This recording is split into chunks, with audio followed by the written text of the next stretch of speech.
to the Speedway Tavern. Enjoy your stay. Welcome to the Speedway Tavern. What's the news today? Have a drink, have your say. All opinions here today. Welcome to the Speedway Tavern. Enjoy your stay. Webby, GA, and Matt are here today. Welcome to the Speedway Tavern. Come and have your say.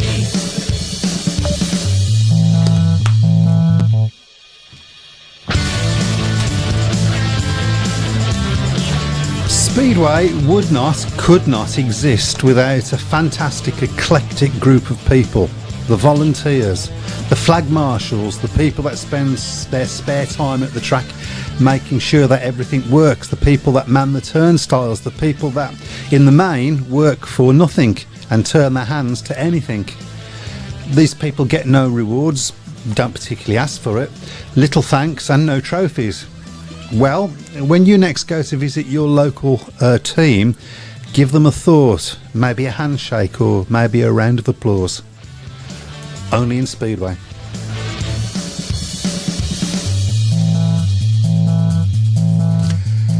Good evening, everybody. Welcome to the Speedway Tavern, sponsored by So-Called Studios. You thought I'd forgot. Yeah, you thought I'd forgot. You've got the hang of it after 20 shows. 19, I thought you said. 19. Yeah, how is everybody? Fine, thank you. All good? Yeah. Good. Yeah, so I think we'll start with last night's under 21 Youth Championship. Whatever it's called. You all know what I mean. Yeah. That's a talent, William Carnes. Certainly is. Hell of a talent. I've seen him a few times already. Not live, I should point out, and you can tell. I mean, I saw him in the Racing in America when they streamed the US team against the rest of the world team at the start of 2023, and he looked really, really good there. And I think he's just sort of blossomed really, and he's sort of taken to National League racing immediately. And as you've said, I think he's more than capable of holding his own at championship level. I would guess. We obviously were very, very impressed with Ashton Boven. This season, but I think last season, yeah, but I think William Cairns looks like he might even be able to trump that, and he could be the next one. He looks like he's going to be potentially the next big star. And I think there's going to be a huge once he's older, of course.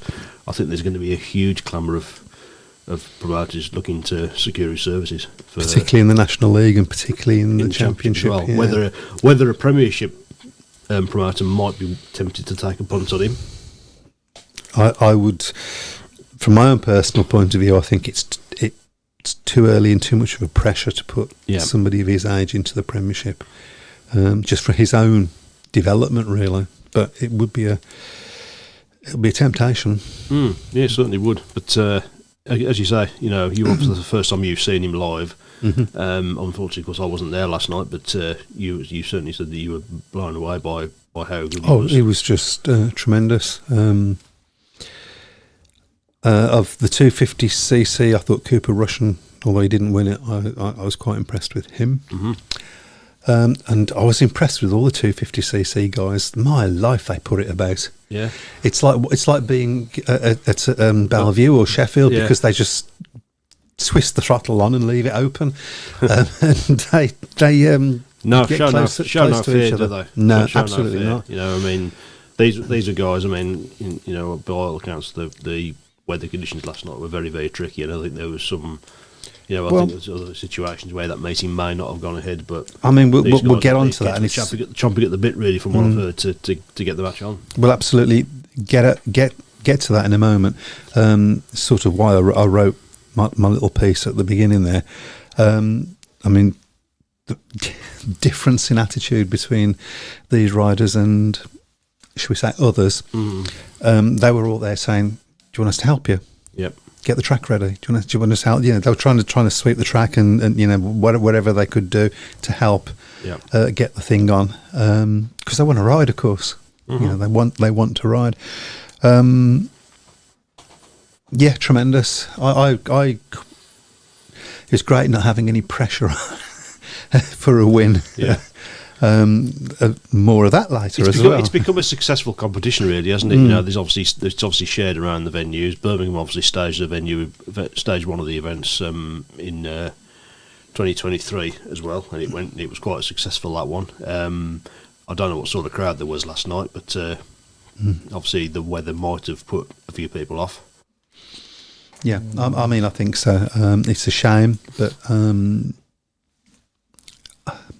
I think if it had been held earlier in the year as well, it might have been slightly better. But you know, and also the day before, the kids go back to school as well. Including the ones that were in the meeting, weren't they? So None of some this. of them at school. Yeah. Probably at school today. So None of these things help.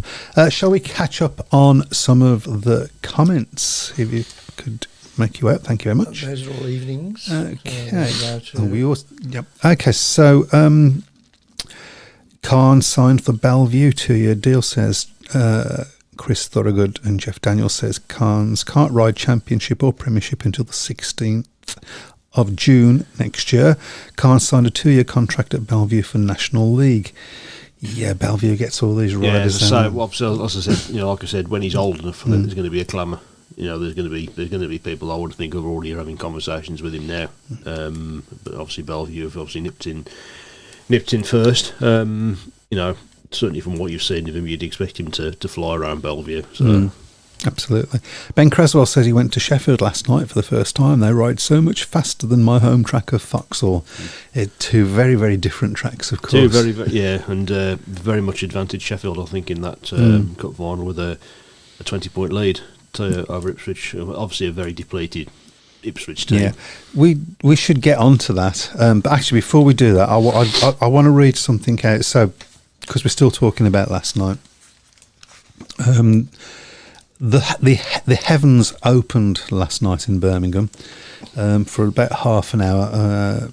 I don't know, about an hour or so before the meeting, and the place was absolutely drenched. It was like a lake, and as ever, the guys there just rolled their socks up and got on with getting rid of the water and cleaning the drains out of shale and just making sure, and got the meeting on. So I'm just going to read something now. The referees at the end of each meeting, you may or may not know, have to make a report. And Chris Durner was the referee last night, and this is at least part of his report. And I just thought it was really nice. So, rider of the meeting, Birmingham staff. Taking undue risks with the age of the youngsters competing, tremendous job undertaken. My sincere thanks to the promoter and his track staff, who did a miraculous job to rescue the meeting. Most venues would have given up with that amount of flooding so close to start time. They worked tirelessly to pump, sweep, even hand bucket the water away, getting drenched in the process. Track underneath was in such good condition it allowed us to run the event to its full conclusion. So... that's really nice. I mean, I work in Tysley, which people who are not familiar with here is about 9 miles away from Perry Bar, and about 4 o'clock we were putting sandbags by the door. It really, really was coming down, and I was thinking, there's no way this meeting at Perry Bar is going to be on tonight. So I was quite astonished when I found out that it was. Yeah. I turned up at the track thinking I'm going to be turned away. Yeah. No, and the track rode well. Good. To be fair, the track rode well. One thing you can say about spear tracks, you can't really beat it being natural watering, can you? As long as it's not too much. Yeah. Brian Buck says, as Carnes is the son of the current Leicester promoter, I'd imagine he's already spoken for. Good point. And Brian Buck, those kids deserved a much better attendance than last night's. Yes, they did. But I tell you what, they loved it. They had a great time. So what were the average ages of these kids? I don't know. I mean, I think there was like 13, 14-year-olds. Oh, right. I mean, that young. Somebody I'm sure Brian will know that. Frightening thing is they're probably all started back at school today. Yes, that's probably right, Chris Thorogood again. Also, my first visit to Overton last night following the Witches. Despite being so depleted, we battled hard and lesser teams could have crumbled to a 30-point loss. The team have been fantastic all season, apart from the odd occasion, despite the injuries. Oh, what could have been? Yeah, we've all... Playoffs have come at the wrong time for Ipswich, haven't they? We've all been there. Every team's got their injury woe stories, I'm sure. Yeah. Yeah, I feel sorry for. I feel for you. I'm still not sorry enough that I didn't celebrate us beating you home and away last week. But I think you will all understand why that was such sweet sorrow, shall we say? Yeah, it was a nice positive end to what's been a rough season for Birmingham, wasn't it? So we'll have a look at. There's a few more above that. So Chris, if you could. Wanted to, okay.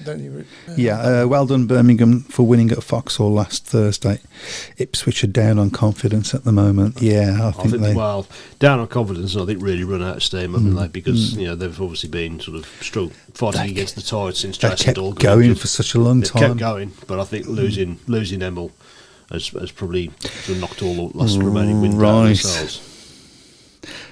We'll get onto this with Simon Corbett, shall we? I thought this might crop up. Yeah, of course. And so what happened to first versus fourth then? Well, it went away. It went away. Yeah, when the statement was posted on the BSBL website, you could sort of almost hear the sounds of goalposts creeping as they were being shifted, couldn't you? Again, there doesn't seem to have been any explanation as to why it's been done either. There's been explanation of a sort, but not one they're understood. Yeah. I just wonder whether maybe they sort of gamble on the fact that, well, Leicester at Kings Lynn, they're flying, they'll beat them. And of course, Kings Lynn... You would have expected, I think we all probably predicted that. So now Kings Lynn have had a decent run at the end of the season, haven't they? They've won the last 3 matches, of course. They beat Sheffield, they beat Bellevue, and of course, it was a good meeting last night, actually. I watched that one, and it was certainly a very, very competitive fixture. And Kings Lynn, again, they've had an awful season as well, so it's good for them that they've finished the season on a high. As Jeff Daniels has said, farcical decision by Morris to call the playoffs early, and after the result last night, you would have had 2 different semi-finals. Absolutely, yeah. So really, it should be Leicester racing Bellevue and Sheffield against Ipswich. And it's completely it's different. Yeah. But so I've been quite ferocious in my support for Phil Morris. I think he's done a good job. I think he's got this one wrong. I think he has. I think at the end of the season, I'd like to think they'll probably hold his hands up and say, "Look, I'll cop this one up." Yeah. I would also wonder whether other promoters had a part in that decision and forced his hand. I don't know. To a point, I get why he's made the decision, because it was always a bit of a frustration for me when you had teams qualifying for the playoffs on the Saturday and then 48 hours later they had their first leg of their semi-final, so there was no real time to sort of savour it and sort of promote it in the local media. So it's given them a little bit of time to sort of promote that, but it just makes a bit of a mockery of it when it's shown, when the regulations say it's first against fourth, and then it turns out it's strange, isn't it? It's not first against fourth. That we have a league of 6 teams, 7 teams. Yep. And we can't finish the season. It does before the cut-off. It's strange. I mean, I go back to the 70s and 80s when there was like 20 teams in the league, 25 teams in the league. Yeah. You know, never seemed to struggle. There might have been 1 or 2 occasions where it sort of got. There were a few more double headers than you tend to see now, I think. Yeah, might be, but other than that, I mean. Elliot Hunt, hi Elliot, friend Elliot. of the show. Birmingham had 2 great wins against Ipswich last week to end the season. Great great performance from all. He's done that on purpose, especially to see Freddie get a maximum. Youth championships have been great to watch over the weekend and see our young riders develop. Why was the playoff fixtures... Wow, there's a lot going on here, Elliot. Why was the playoff fixtures called off early without the club's places confirmed? Well, good question. Answers on a postcard. And now Leicester can't finish top has gone against the rule book. I would have just announced home dates and then left the away opponents till placings were confirmed. You've got Phil Marcy number. We should get him back on. He's been on before, isn't he? So Yes, yeah. There's a rule book. There is a rule book. Right. So I've got it down here. I just can't lift it. It's a door wedge, isn't it? yeah, and every time you turn a page, you go back to the last page before, and it's changed. Yeah. So it's a Harry Potter book, I think. So we'll talk a little bit about that at the end of season for Birmingham, because I just think it was a bit special, and Yeah. it was special. I predicted an 18-point loss. At home meeting. Home meeting. I predicted an 18-point loss. I don't know what yours did, Because- because you went for an 18-point loss as well, didn't you? I think you copied me. Yeah, I was very disconsolate. Yeah. But we pulled it back, and there were a couple of things to say. When I heard Simon Lambert was replacing Mr. Lambert, I thought, oh no, but he did really well. Yep. He That, was as really we said last week, that heat winning heat number 9, I think, changed the meeting, didn't it? So. And then we go to the Ipswich match, and it was close all the way, but unlike other occasions, we didn't fall away. We kept at it, and Tom Brennan and Freddie Lindgren. I mean, what a season Tom Brennan's had for a start off. Let's just, but they both looked unbeatable. Yeah. Well, Freddie, of course, was unbeaten on the night. A great way for him to sign off, really. And then he sort of carried that form on into the GP a little bit as well. Yep. Personally think he was the fastest man on the track that night. Just wasn't quite gating as No, fast that's as right, others. Yeah. But it was a decent enough GP as well. I thought. personally, I thought the best man won it. I thought Vashlit rode very, Yeah, very well. I think you're And probably he's right there. Still He was. very enigmatic as a rider, isn't he, Vashlit? Because on his day, he looks unbeatable, but he just has too many off nights, really. But he's back in contention for a medal now, so. Okay, so move them up a little bit for me again, please, Chris. There's a couple. That's where you got to. Okay. Schmosley. Okay, yes, so that's what I was looking for. Simon Corbett said, is Schmarslik on the decline? Well, he certainly wasn't convincing again, was he? In Roslev started off with another last Since place. he changed his engine tuner, of course. Yeah. That's a strange decision. You have to wonder why, what's going on in the background. Yeah. But having said that, did anybody really take advantage of it? Don't think they did. He still got a 15-point lead, and with The problem is it's very, very close behind him. There's no clear... Because they're all sort taking of- points off yeah. each other, aren't they? So he's still in the box seat, but it's looking a little less certain than it was like a couple of weeks ago. And perhaps... Well, let's just have a look at it now. You've got Smolzik's on 121, Lindgren and Lambert 106, Mickelson 101, Vashlik 95, Jack Holder 93, and then there's a bit of a gap, of course, down to the first man outside the top 6, and that's Dan Bewley on the 84.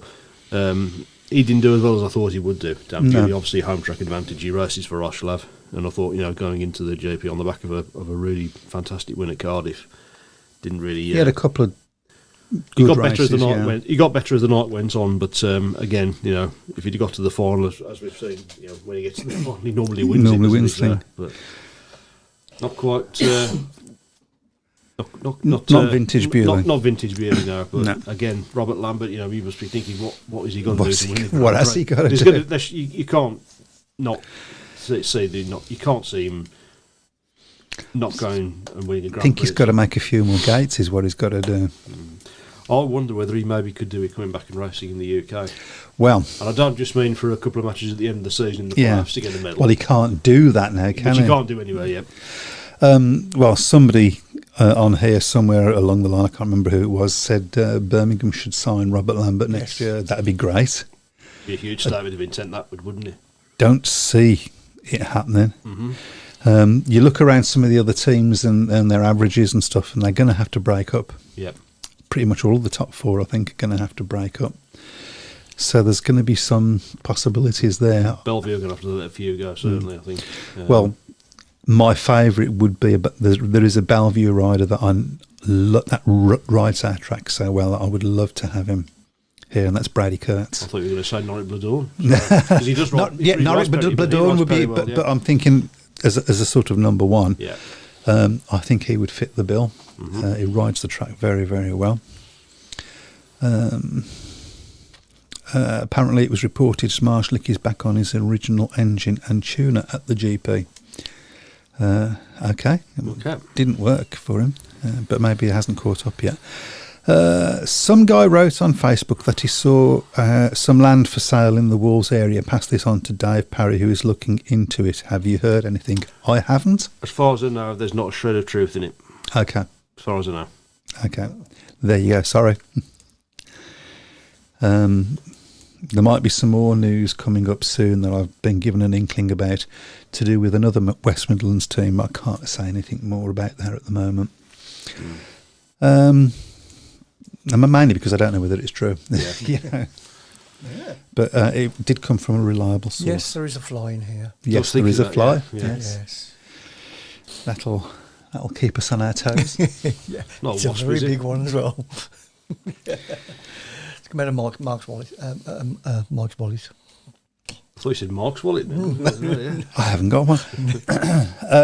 Okay. Dave R. Broughton says, why have a break for the Speedway of Nations, then playing catch-up to get fixtures in due to weather? Well, I think one of the things they did do, to be fair, there's been a lot of criticism in the past, isn't it? That they've waited until the start of October to get playoffs started, and then you are sort of gambling with the weather on you, because it's not going to always play ball in October. So there's been a concerted effort, I think, to sort of make the end of August the cut-off for all your league fixtures, and then have September for the playoffs, and then if anybody wants any backfill fixtures like testimonials or challenge matches, then they can stage them in October. So I can see why they've done that, but again, it all comes down to the same issue, isn't it? Why do the clubs just have so many long gaps without fixtures, and then get to middle of August and then suddenly go on a mad dash to try and cram everything in? So we haven't had too many double headers, I don't think, this season, which is always something that annoys me immensely.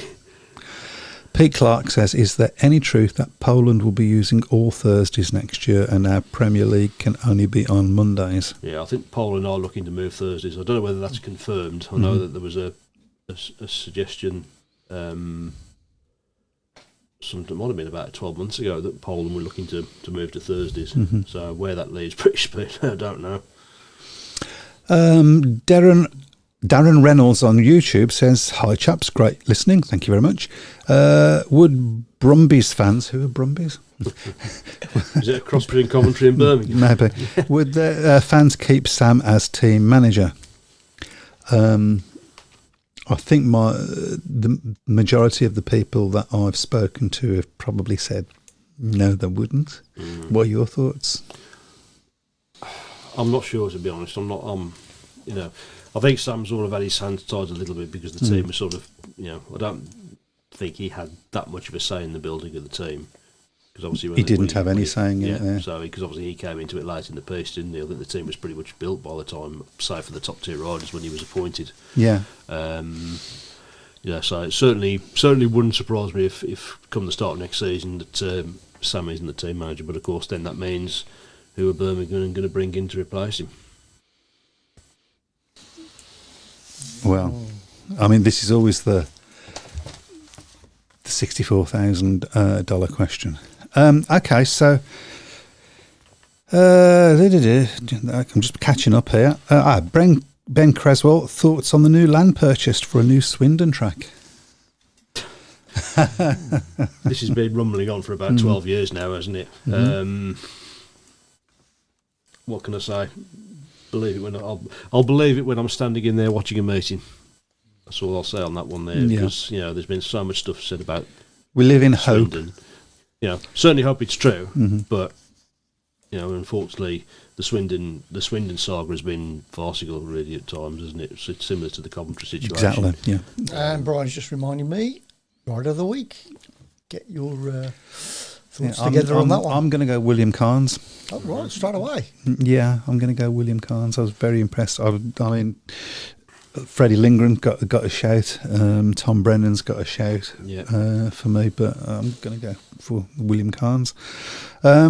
Josh Pickering, I'd probably go for. Obviously, got a 6-ride maximum for Sheffield last night. So as did Jack Holder, to be fair, as well. But Yeah.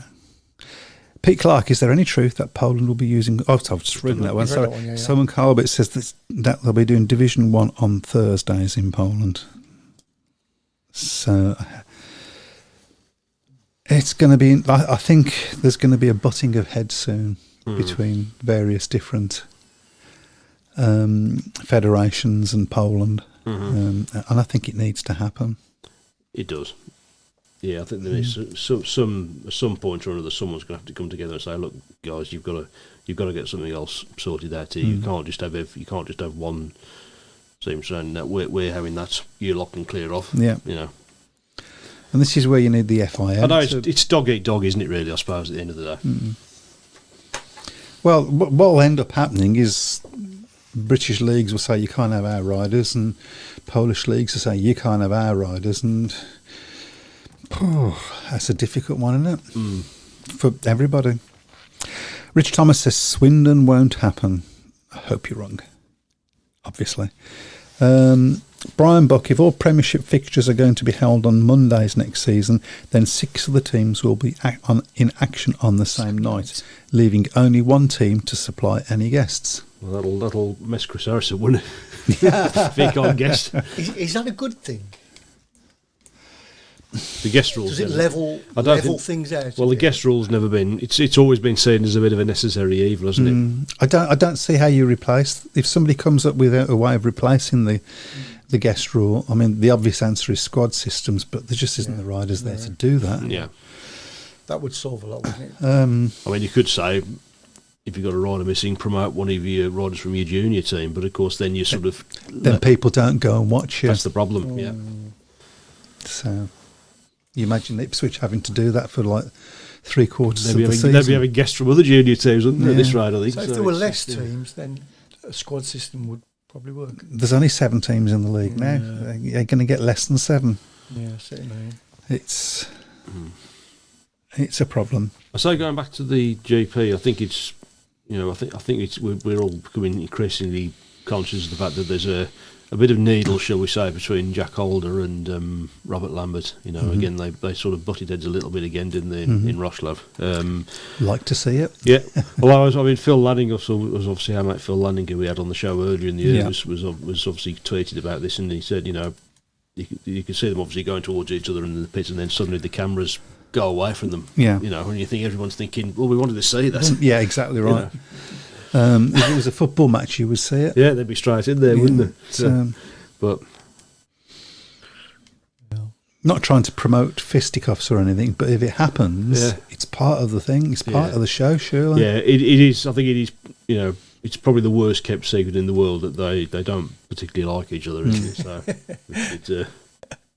So, I mean, that's something that's gone on all through Speedway, hasn't it? Even the early days. I don't think there's anything wrong with a bit of needle. No. But how many headlines did the passion? Well, how many headlines did the Pennell and Carter rivalry generate? Absolutely. When I look on YouTube, it seems to be more then than now.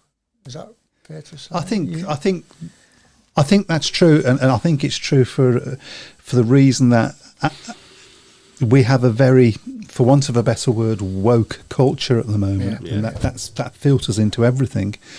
And also, these riders that are riding against each other in one week are in the same team the next week.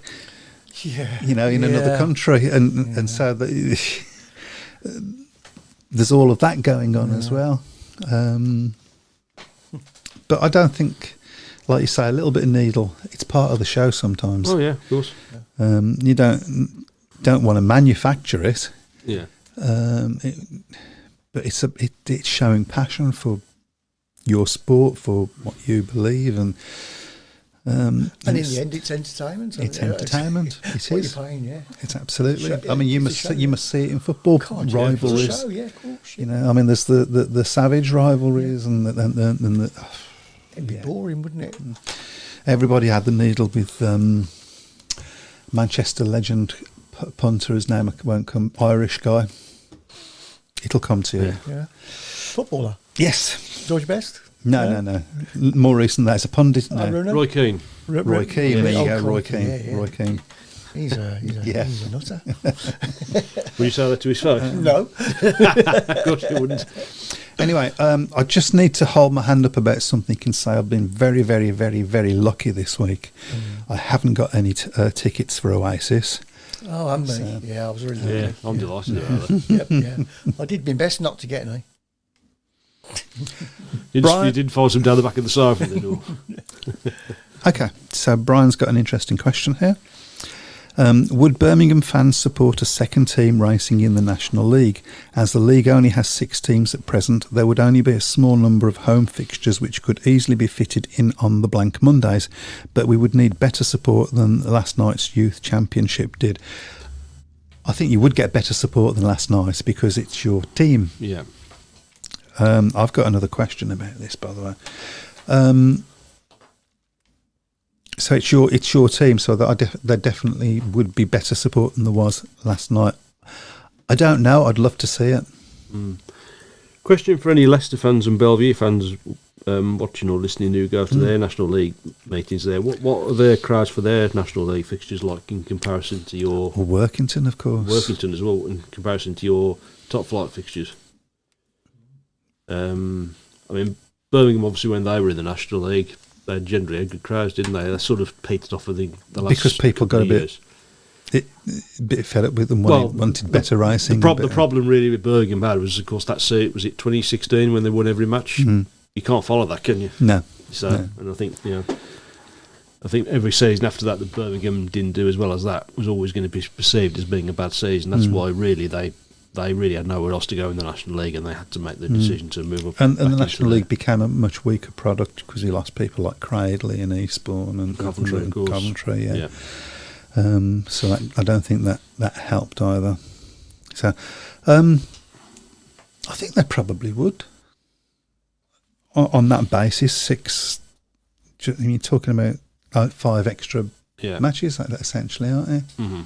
So it would be. I think have to do I think at the moment the National League is in a bit of a quandary, isn't it? Because you've got some teams in that league who use it primarily to sort of give younger riders a chance, and then you've got other teams that just go in there just to win everything. You know, you look at Leicester's record in the National League in racing seasons. Yeah, not knocking Leicester because ultimately they're in the business of winning, and they've done remarkably well in that division over the last few seasons, haven't they? So Yeah. I mean, the team we could knock is Paul, of course, but yeah. it's an easy target. Bellevue Colts average around 4 to 500. That's decent. That would be a for National League level racing. Yeah. That would be It fine. probably looks a little bit lost in that big grandstand they've got. Although I know when I went there to watch Birmingham in the National League in 2016, I think only one half of the stadium was open for the National League fixtures. I don't know whether that's still the case, but they don't open the back straight. Brian says, I'd like to see a National League team at Perry Bar, but it would need to comprise of genuine Birmingham riders, not just a collection of riders with no affinity to the club. I do agree with that. You can't just Yeah. have, I mean, you think the last season that Crady ran, I think they only ran in the National League Trophy, didn't they? And they basically had guests from other leagues, didn't they? So Yeah. it wasn't really a Crady team. Killed the project off, didn't it, Yeah. really? So, yeah, I'd agree with that. And actually, if we did run a National League team, I'd like to see it as a way of getting assets for the Birmingham team proper. That would be, that would be interesting. Are National League teams allowed to have assets now? Because they weren't for a period, were they? No, but I would imagine as a parent club, as a... Yeah. What's the name of the league we're in again? Premiership Club. Yeah. God, my mind today. We would be able to sign riders, and then once you sign them, of course, they become your assets, presumably. I might be totally wrong with that. Somebody will correct me. With glee, probably. I'd like to ask a question, actually, about that sort of level of racing. As I said before, I was really, really impressed last night with the 250cc guys. Yeah. They really went at it hammer and tongue. Why have we not got 250cc leagues? I mean, Why Should- isn't there? there should be. Or you just don't know. Well, I don't know. That's why we've asked the question. Yeah, that's why I asked the question. Yeah, I mean, I think that would be tremendous. Yeah. Yeah, I mean, you got the tremendous race and blooding these kids in team racing. Or a Honda 50cc. Yeah. because I mean, ultimately, Yeah, back to the Revies now. That would be a great thing for the Revy Yeah, I mean, ultimately, to move on to. I mean, ultimately, of course, all the riders, are going in as individuals, aren't they? But I think it's good. I think, there's no doubt about it. The most popular form of speedway is team events, isn't it? It's all Certainly is in this country, particularly in the UK. So it would be nice to give these younger riders the opportunity to have an experience of racing as part of a team as well as being out on the track for themselves. Because it's different. Yeah, it is. You've got to watch out for your partner. It's. We obviously talk about team riding, and it does seem to be, you don't see as much of it so far as I certainly would have done growing up. We used to see loads of it. Yeah. Usually Cradley doing it to us, but hey ho. I have got an announcement that I've been authorised to make. You're leaving? About Birmingham's team for next year. Obviously, we have always hit the ground running after everybody's already signed their team. Yeah. And that makes life difficult. Nigel Tully told me last night and said that I'm allowed to say this, that they will have the team, or their aim certainly is to have the team signed by Christmas. Mm-hmm. So... I'm Nigel's not listening to this and thinking, fooled him this time. Yeah. I don't think he would, to be fair. Well, I told him not to say that. Yeah. I did check with him. There'll suddenly be a hammering on the door, won't there? Ben Cresswell says, I wish they would release the attendance in the fixture reports in Speedway Star. Why? Are you that anxious to be depressed? Probably nice. Probably just like me. But I like Tony Mould did it for a season at Long Eaton, didn't he? And he got told by the other promoters to stop doing it. Yeah. Really? So, yeah. I think the taxman might. There's a subjective suggestion as to why they don't do it, but probably best not to go into that on a live broadcast. So. Yeah, So, I think we're there. Only the grandstand is open for was. Colts. Farcical decision by Morris to call the playoffs, and Dave Twine says, obviously using a second-hand AI. Yeah. We'll blame it on the AI. It's interesting, you just reminded me, obviously, with that Jeff talking about Bellevue. Can we just say best wishes to Chris Morton, of course. I've actually got that written down. Completed his bicycle ride, and of course he's now in hospital, obviously. He's got to have an operation, obviously feeling the effects of it, but a fantastic thing. Had a hernia, apparently. Yeah, cycling from Cardiff to Rosslav, which it's not like cycling up the road. No. And here it's a blooming long way, so yes, it is. Get well soon, Mort. Yeah, I heard news today that he's actually been released from hospital. Good. And he's going to be on his way home, but he can't go by plane. Yeah, but he's not going to cycle back. I wouldn't hope. I would hope not. I would hope not. Did you want to say something? No, I was scratching my head. Okay. Sorry. Okay, that's fine. That's if I want to say something. That's if I'm scratching my head. All right. I'm not going to say what's this coming to my head. yeah, we've got that one. Yeah. Okay, there's 2 more minutes to go, obviously. You have 2 minutes. Well done. So, shall we move on to the league table? Yeah, we can do. Our predictions league table. I'm going to try and find it. I know that it's not looking good for me. Yeah. Well, that's and it's going to be so small that only. There's not as many fixtures this week, so next week it shouldn't be quite easy to read. So okay, you'll have to make it up. May I make a suggestion that you actually just do a screenshot of just the actual table without so we can see where we are in the table. That's not exciting. I don't know what he's on about. Okay, I don't know what he's And suggesting. maybe crop it into two. That's what I mean. halves, yeah. Yeah, crop it so you can just see the 1 to 10 or 1 to however many we've got in this league now. Okay. Because that's the important bit, isn't it? Yeah. Okay. So, do you know? Can you decipher this squiggle for us, please? Because I can't read that. I've got no chance. Who's top? Well, just Simon, obviously. what a silly question that is. I know, yeah, it is, isn't it? But who's second? Let me just get the just amuse yourselves for a minute while I. Pete Clark says he's desperate not to be on the bottom. Well, you know. Do we need to go into his private life? Yes. Yeah. So Simon's on 174, Elliot 167, John Bird 165, Rich Thomas 164, Gordon Gambrel 161. Dave Twine, I've seen that there's a couple of errors on that table, so I will get those rectified as well. Philip Gray 160, me 159, and I think everybody else is just Slip down a bit, ain't you, Matt? Yep, just a bit, yeah. So, are we to? You are 20th, 148, and you are 22nd, 100 and... Okay, 4 I'm points. Not last. There's 4 points between you 4 at the moment, points. so... Still time. Yeah. But we're coming towards the end of it now, so... But Better get that mug printed. you've already got it printed, haven't you? Yeah, I You know, might as well yeah. get it printed at the The start, next yeah. 5 years printed. Right, shall we make a start then? And it's up to Matt to go first. Well, the first one is Oxford against Redcar. That's in the semi-final, first leg of the Championship Knockout Cup. And I'm going to go for Redcar by 4 on that one. I'll go Redcar by 2. Draw. Okay. Let's get it in early. Wouldn't surprise me, actually. No. Yeah. Next one in the Premiership is tomorrow. That's Leicester against Kings Lynn. I'll go Leicester by 4. Could Kings Lynn beat Leicester? Leicester by 10. Leicester by 12.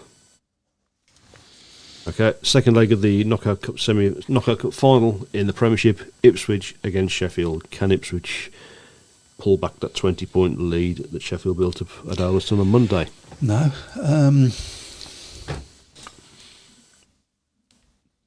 Do we know who well, Tom Brennan's going to be riding for them, isn't he? Mm-hmm. I'm going to give Ipswich a win by 4 points. I'm going to go for Sheffield to win by 6. Okay. I'll go for Sheffield to win by 2. Okay, and then on Friday we've got the second leg of the Cup semi-final in the Championship, Redcar against Oxford. It's up to you, Matt. Redcar by 10, I'll go for. Redcar by 12. Redcar by 10. Okay, then on the same night it's the Scottish Derby, Edinburgh against Glasgow in the Championship. Come on, let's see which side of the country you want to annoy Glasgow the most. by 6. Edinburgh by 6. Edinburgh by 4, I'll go for. Did you get the idea that you might have got that one? You never know. You never know. Okay, also on Friday in the Cup semi-final, second leg, Scunthorpe against Poole. I'm getting the difficult ones this week, aren't I? Yeah. I think Poole won the first leg, didn't they? So I'm going to say Scunthorpe by 2. Yeah, I'll go for Poole by 4. I'll go Scunthorpe by 8. Okay, then on Saturday in the Championship, Workington against Plymouth. I'm not sure, Matt. Workington by 10.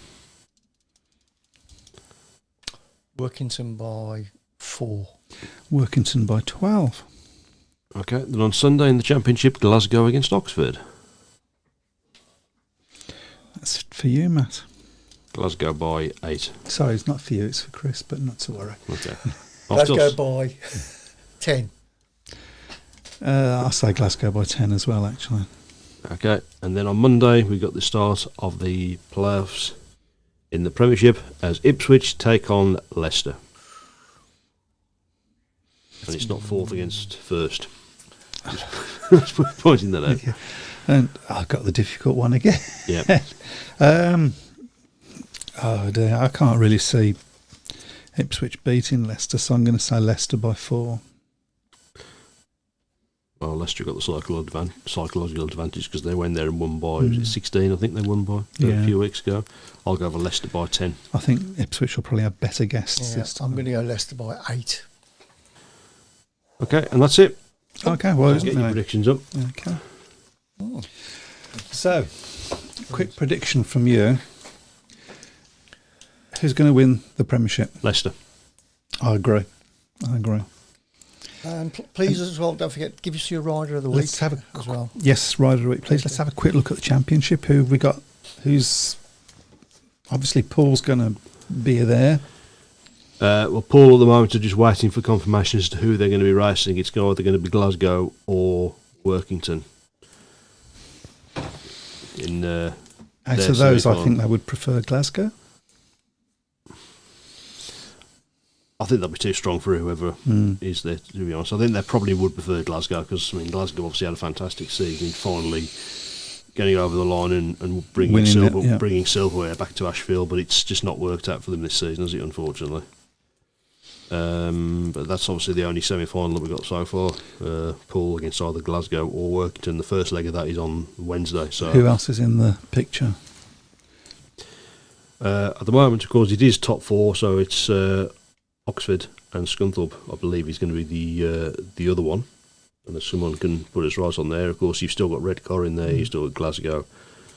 So it's still not quite. It's not quite decided. Glasgow's yeah. still in there. I believe it's. I think it was. You did used to be top 16, but I think it is now top four because obviously there's not as many teams in the championship as there was a few seasons ago. So it's sobering to think that if it was top 6 in the Premiership, we still wouldn't have made the playoffs. Well, that's it. So hey ho. Yeah, Pool have announced their play semi-final, either Glasgow or Workington. Phil Morris Take note. That's Jeff Daniels who says that, Phil, not me. So. Yeah, I've got to be honest, Phil's got pretty much most things right, I think, he's got this that year. one. I think he's got that one But wrong. he has got that one wrong, Yeah. in my humble opinion. I think that was a sort of panic decision, really. But And in the National League, what's the situation there? well, that's already been decided, of course. There's no playoffs in that there's one. no playoffs, Leicester obviously have won that.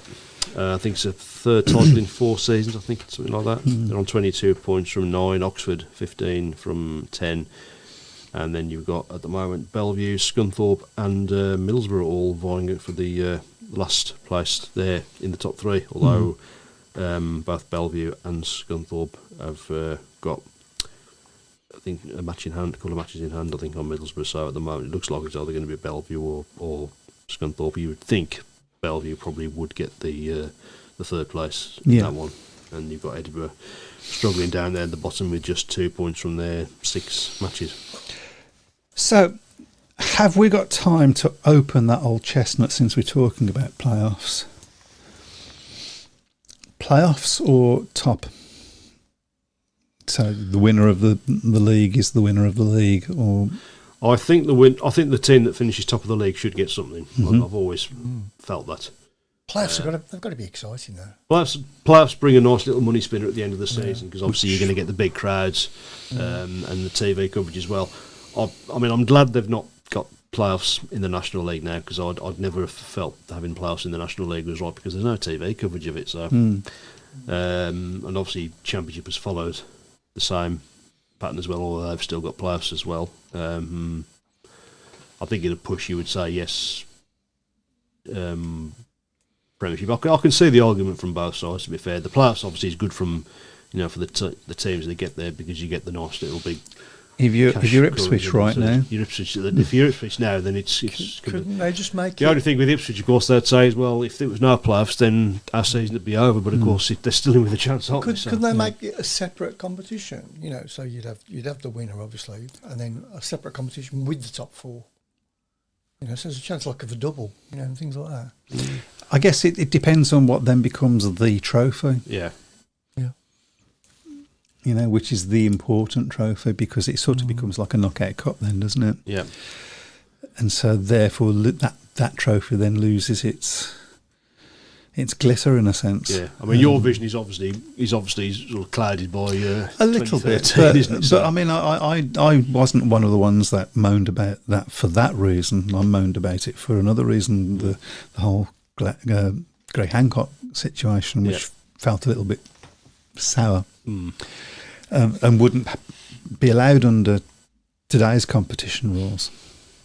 Paul's argument would have been though that they did bring him in to replace an injured rider because he came in to replace Chris Holder, didn't they? who wasn't performing greatly at the time. But yeah, and of course had a bad crash, didn't he? Of course, that was the year I think he was world champion the previous season, so he was still at that time perceived as being a top rider. yeah, This might lead on somewhat to the question I had last week, which I didn't get time to. okay, yes. And that is, what is the most ridiculous decision you've ever seen involving Speedway? God. Even not just in a meeting, but Speedway as a whole. Something where you've gone, what? Yeah, I mean, I've got a few of Your those. jaws dropped. But I've got a few, but I have got one which is not Birmingham related, really. But that was the Kenny Carter kennel, the Kenny Carter incident in Los Angeles. That decision. Well, surely everybody knows about this when they clashed like mad. I mean, it should have been brought back right from the start because they were at each other right out the gate. So it should have been brought back at that point as an unsatisfactory start anyway. But I'm sorry. For me, Pennell took Kenny Carter off. I can't. I've looked at it from all the different angles and everything, and I can't see it any other way. I think he did, but I've always felt that the referee, if they couldn't, there's nothing to say the referee couldn't have excluded both of the riders because they were both as bad as each other. To be fair, I think you watch that race now and you think when Carter was clearly quicker than Pennell, Yes, in the race, I think if Carter had I think the problem with Carter is I think he was less preoccupied about sort of consolidating and making sure he finished ahead of Pennell, but I think he got too preoccupied with beating Pennell in that final, didn't he? Because as we've mentioned earlier, it wasn't a made up rivalry either. There was a real genuine dislike for each other. Yeah, I think they respected each other as riders, but I think there was a genuine. I mean, let's be fair. I mean, I don't think too many riders got on particularly well with Kenny Carter anyway. He was abrasive Yorkshireman. Yeah. But the fans loved him. It's quite strange, actually, when you think that the only rider that they reckon that really got on well with him was Calvin Tatum. Now, you would think of a blunt, straight-talking Yorkshireman and a public school boy. Sorry, you wouldn't have thought them as being particularly. Yeah. Having said that, I mean, obviously Tatum was right at the start of his career, but of course he was sort of growing in reputation. So I think had Carter lived, and Tatum would have become more of a rival to Carter as the top British rider, then maybe their relationship would have sort of soured a little bit. I mean, Kenny Carter. I've obviously saw him ride at Perry Bar, the old Perry Bar, and when he came, when a number one rider comes from another team, you so desperately want to beat that number one rider, and if you can't, you're quite annoyed about it. Yeah, there was none of that with Kenny Carter. It was like, oh my life, wow. Yeah. He was just so good. He really was, spectacularly good. Obviously what happened is what happened. I mean, ultimately that's going to cloud everyone's vision of him, whatever he was as a rider. Ultimately, his actions at the end were inexcusable. I suppose in this day and age, maybe, with the things that are about now, that he could with mental health, he could have had some help, but to get over these things. But obviously, it's nearly 40 years ago now, so and all the it's nothing's going to bring.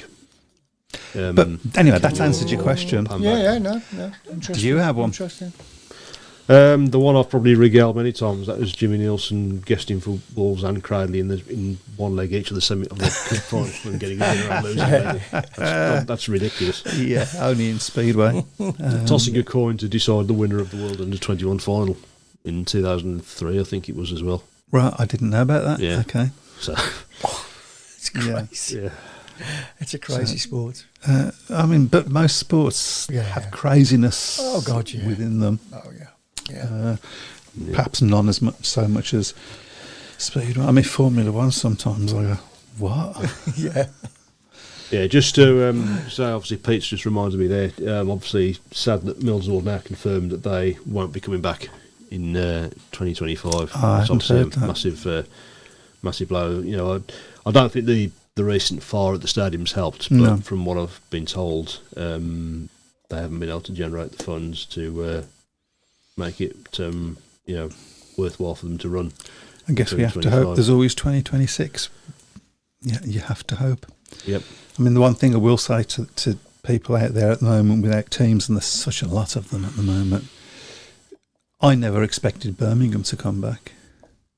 And when I suddenly heard that it was a possibility, I was gobsmacked. Yeah. So, never give up hope, I guess. I think that's a great place to leave it. Yep. I was serious about what I said at the beginning. If you get the chance to thank your track staff, go and shake their hands, give them a pat on the back, say well done. They will deserve it.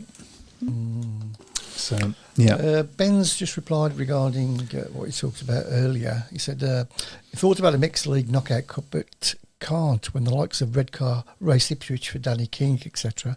Not enough riders. That's the problem. I mean, Yeah, we did have the British League Cup several years ago, which I thought in principle was a good idea. You didn't have so much of the doubling up then, but I think the problem was too many clubs just abused it, and instead of sort of reworking it the following season, they just got rid of it. yeah. I think if you do something like that, there's got to be some sort of handicap system. Yeah.